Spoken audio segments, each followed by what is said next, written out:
What's going on, friends?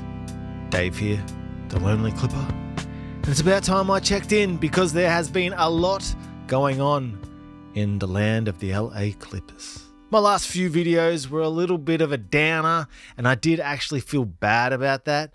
I even mentioned trading Zoo to the Lakers. I felt horrible. It was like Ace Ventura when he's in that scene, like scrubbing himself down in the shower after he'd done something that he thought wasn't great. That's how I felt about mentioning Zoo to the Lakers. And I had some great comments from some OG Clippers fans that really put just my Clipper fandom in perspective. They were like, Dave, I understand your frustration, but we're 15 and whatever. We're 13 and 2. We're doing really well. Smell the roses. I've been a Clippers fan since the 90s. I've been a Clippers fan from the 80s. I had a dude that had been a Clipper fan from the 80s educating me on the game of basketball, and it was great. I really enjoyed it. This channel, The Lonely Clipper, was about me not being so lonely going through this Clipper experience. And so far, so good. You pulled me out of the rut. And guess what? It pulled Zoo out of the rut as well. Zoo has been back with a vengeance, playing the game inside out and not worrying that he can't stretch the floor. He just worries about what he is great at: defense and rebounding and showing up to play night in, night out. Like James Harden did. In all my trades mentioned, I never actually mentioned a James Harden trade because I didn't want to trade him. Because he plays night in, night out, and he puts the cape on, and he gets to the foul line, much to the chagrin of the rest of the NBA, and who could blame him? No one likes watching that. But as a Clippers fan, I enjoyed it. I didn't mind that he would dribble the ball for most of the possession because he would get us a good shot, and he would make the young players better. Another reason why I wanted to keep him around, because he makes young players better. Players come in and start playing with him. All of a sudden, they're wearing Harden shoes. Is that a quinky dink? I think not. But I can also understand the Clippers not wanting to extend his contract. And who could have hard feelings with James leaving when he knows he can get paid for another couple of years? He had no guarantee for next year. The Clippers look like they want to just ride it out for this season and then start fresh. So who could blame him? He's moved off. He's in Cleveland now. And we have Darius Garland. 12 months ago, 6 months ago, if you had have suggested this trade, everyone would have thought that Cleveland would be the crazy ones. But they're selling low and they're desperate to keep Mitchell. So is this going to work out for us? In the short term, all I see is now we've got one of our best players who would play every night to another guy that doesn't play. But he is only 26 years old, so I'm just going to have some hope. I'm going to have some optimism that his toes will come good.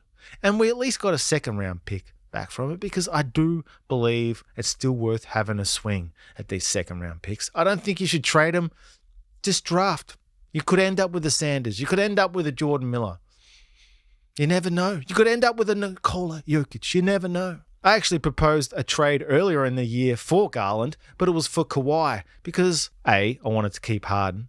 And B, I thought Kawhi would be the best asset that another team might be able to talk themselves into coming into the playoffs because Kawhi has a better track record in the playoffs when healthy than Harden does. So I thought that Kawhi might have some more value.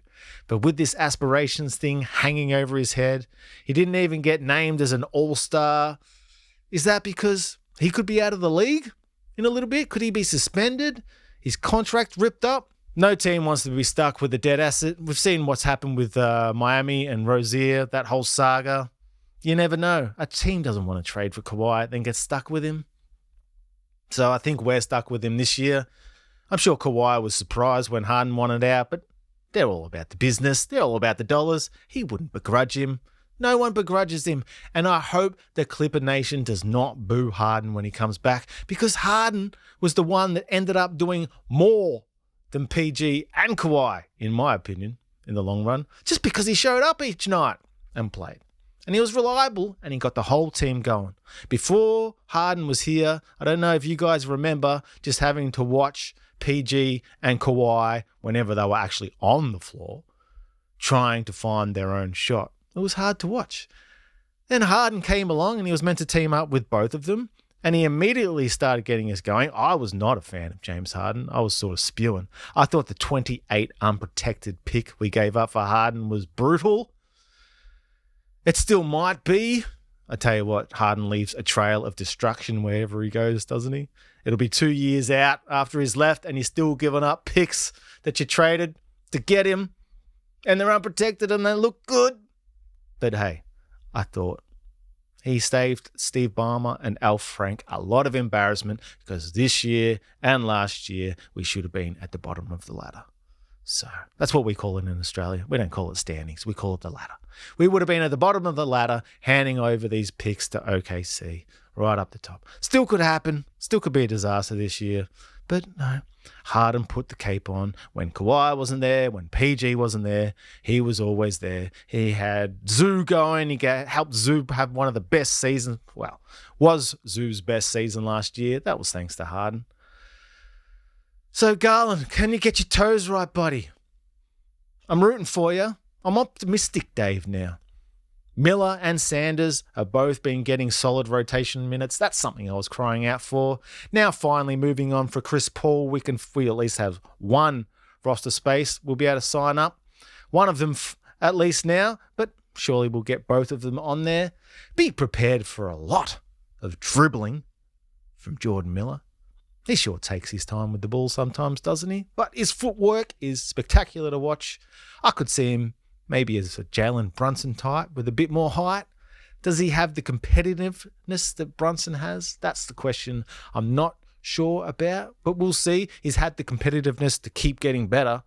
And when the whole system has been against you and you're not drafted and you're on a two-way contract, you've got to have competitiveness to keep fighting. And he's shown that.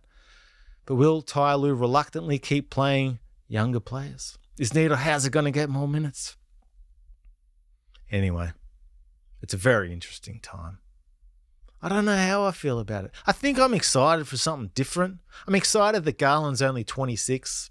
Not excited about the injury. The toes, foot injuries in sport, it's just such a horrific thing to come back from.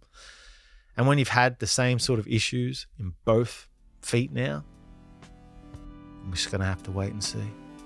Till then, I'll be over here watching each and every game by myself, making a video or two every now and then, so some OG Clippers fans can school me, tell me what I'm missing. It's greatly appreciated. I am Dave. If you've enjoyed this video, chuck me a sub, and I'll see you in the next one. Peace.